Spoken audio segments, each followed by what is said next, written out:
Start thinking about your ISO and your sustainability, because you will be asked it, and it may be the difference between you winning and you not. There's no second place in a tender.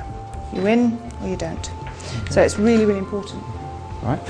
I can't emphasise it enough that the agenda is about long-term sustainability. Don't see it as a nightmare. See it as a big opportunity. That's, you know, a way to address it. The value of those contracts that are out there are quite significant.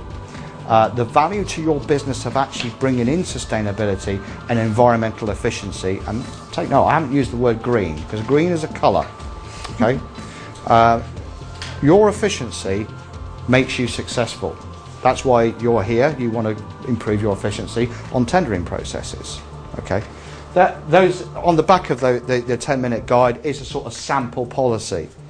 It doesn't necessarily meet all the requirements of ISO 14001, but it says on the top, meet all the regulatory and consent requirements relevant to our business. You know, it doesn't say how you're going to do it, but at least it covers it in a very brief and statement to sender. When you get assessed for any management system or quality system, they pick up your policy, and they will likewise, when you're going through the tender, how did you do that, depending on the seriousness of the contract. But you know, when you're going third-party assessment, and I'm a third-party assessor, so I go in there and I say, well, how do you do that? Show me how you actually manage that legal requirement. So it's not rocket science, really. It's not that difficult. The crucial thing about all this is, right, be competitive. Okay, provide the evidence, show a commitment, and go beyond the best practice principles. Because if you do that, you're the ones that are going to shine. You can get recognition through standards. Not everything fits all people. That's what I would say. That, you know, I'm not saying that every one of you here should go and get ISO 14000. I don't think there's anything wrong with businesses turning around and say, well, actually, what I really need is something that works. Okay, a standard is a standard, but what works for me might be something different.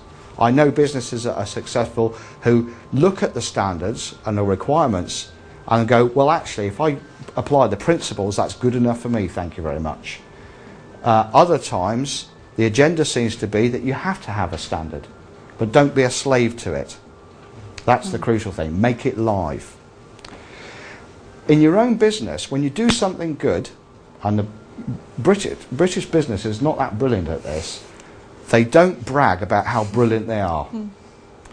You produce a case study of something you've done well, either in sustainability or product development or project delivery or supply.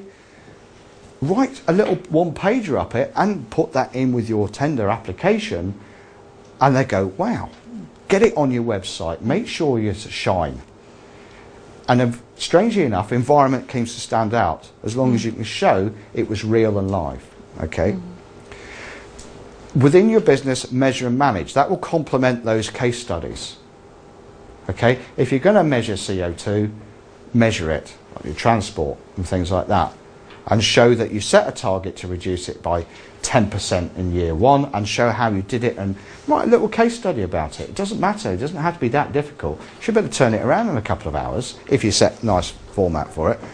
The other thing is to think about winning awards as well, because they stand out. In Devon, we've got the Devon Environmental Business Initiative. You can go for those. Okay, there's another one in Cornwall, there's another one in Somerset. There's UK-wide ones in the business sector. Federation of Small Businesses, they've got a sustainability award coming up shortly, which we're judging on. Okay, so if you are going to go for that, be aware I might be on the panel. I won't take any bribes, so it's fine. But I will check, you know, like I would do with a policy. You know, I'd say, okay, show me how you did that. You know, you'll get a visit, as you do with the Debbie Awards. But the other thing is to celebrate with your staff. Because, you know, the word of mouth of how good you are spreads from everywhere, including the people you employ. And if that gets into your tender documents as well, that you've engaged with them well enough and celebrated the successes of building sustainability into your business, you should do well. Okay, there's plenty out there. For small to medium-sized enterprises particularly, there's a lot of support out there to help you be successful, particularly around environment and sustainability. And all I can do is commend to you to whatever you do, go away and think about it, and then contact either Business Link or direct and ring ourselves up, and we can point you in the right direction, because our sustainability agenda is there's absolutely no point in me driving 500 miles up the road to go and deliver a contract. Believe you me, I've got enough on my plate as it is to have to deal with it. Okay, things are not always as simple as they seem when it comes to the environment, but I'll just take this so it reminds you that the environment is changing.